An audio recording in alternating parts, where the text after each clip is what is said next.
Perched over Malaga is a Moorish structure that just beckons to be explored, and today we're taking you with us. Hi, we're Gary and Missy, two full-time travelers exploring the world 1 month at a time. Today we're taking you with us as we explore the amazing Alcazaba. As always, we appreciate you coming with us. Don't forget to listen for the secret word and comment below when you think you found it. The Alcazaba is easy to find. Located on the edge of the historic district, it's conveniently located off of Calle Alcazaba. It's just above the Teatro Romano, which played a significant role in its construction.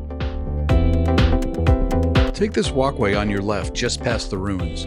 You can purchase tickets in advance, but the first entrance time is 10 a.m. even though it opens at 9. I showed up at 8:50 and was able to purchase tickets at the kiosk and enter right away.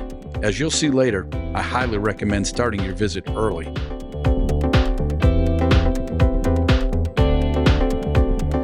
One of the first things we noticed when entering Alcazaba was that some of the materials really look out of place. The reason is many of the building materials were taken from the Roman theater during construction. You'll see many Roman columns throughout the structure. This fortress has watched over Malaga for nearly 1,000 years. Built in the 11th century, it was a Moorish stronghold, later expanded and linked to the Gibraltar castle above to protect the city below.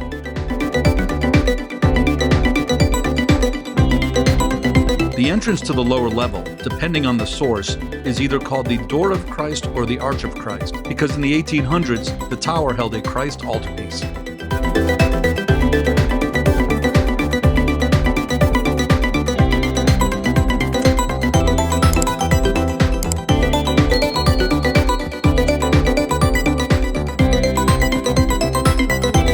The lower level is where daily life really happened. These narrow, winding paths weren't accidental. They forced invaders to slow down, turn constantly, and lose momentum. This area connected soldiers' quarters, storage rooms, and gardens. While thick stone walls shaded walkways, moving air kept everything surprisingly cool, even during the hottest summers.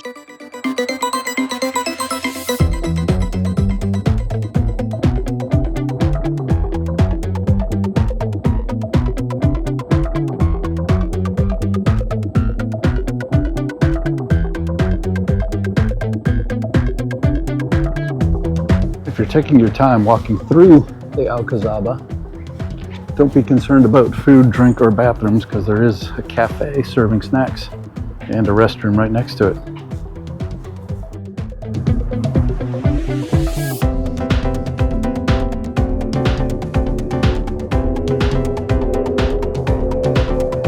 As you walk the Alcazaba, there are endless spots to stop and take in the views, and somehow they just keep getting better and better. Every viewpoint delivered with zero disappointment along the way.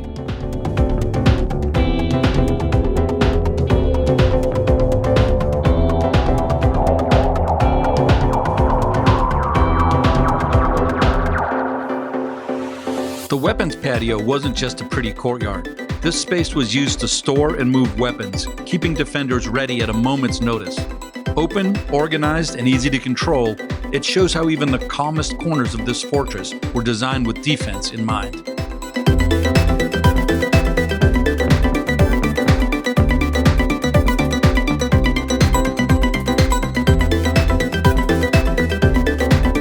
In an amazing feat of ancient engineering, all of the water that you see in Alcazaba is fed directly from the mountain naturally, just using gravity. So all these fountains, just pressure from gravity of the water coming down. And you can see they built these little trenches that carry the water to all different parts of Alcazaba, and they're throughout the entire structure.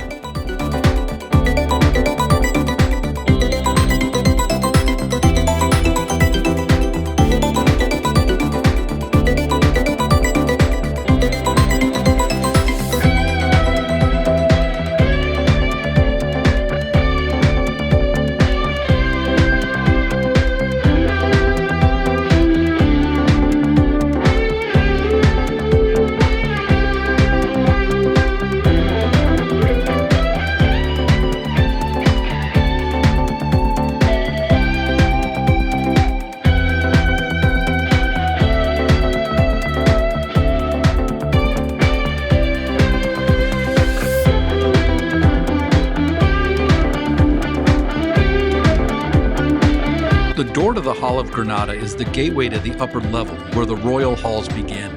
The entrance narrows and the paths shift, again to increase the defensive nature of the Alcazaba.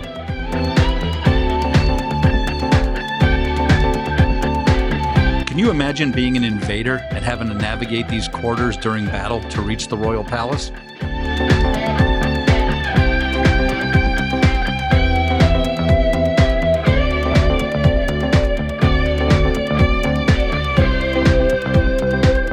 Welcome to the Spanish courtyard, which was the heart of the royal quarters. This wasn't just for show. The fountains and shaded walkways kept the space cool on hot days, giving the rulers a perfect spot to relax or impress important guests. Every detail here was carefully planned, blending comfort and luxury in a way that still feels amazing to walk through, even today.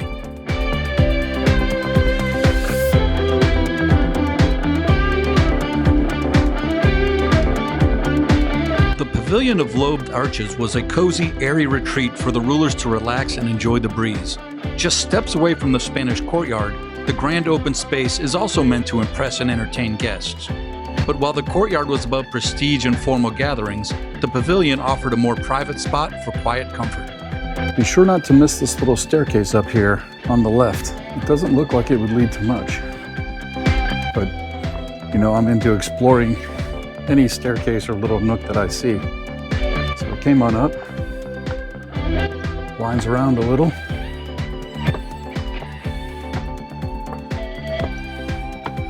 And just gives an amazing view, including a little bird friend of mine. Have you figured out this video's secret word? I've already said it. Put your guess in the comments, and while you're at it, we'd appreciate you hitting the thumbs up icon.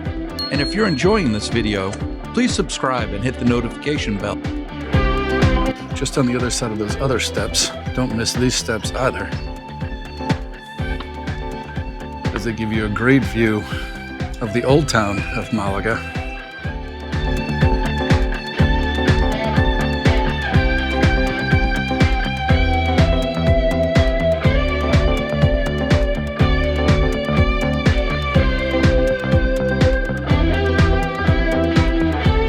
The Maldonado Tower is one of the fortress's original lookout points. From here, guards could see enemies approaching from miles away. Its impressive thick walls and high vantage point were built to protect the fortress and give defenders a strategic advantage. Stepping through the Nazareth Palace entrance gives you a first glimpse of its elegance, arches, carvings, and a hint of the courtyards just beyond. This is the Courtyard of the Orange Trees, a private oasis in the royal quarters. The fountains and carefully placed orange trees kept the space cool, making it perfect for relaxing. It was the ruler's own serene escape, right in the heart of the fortress.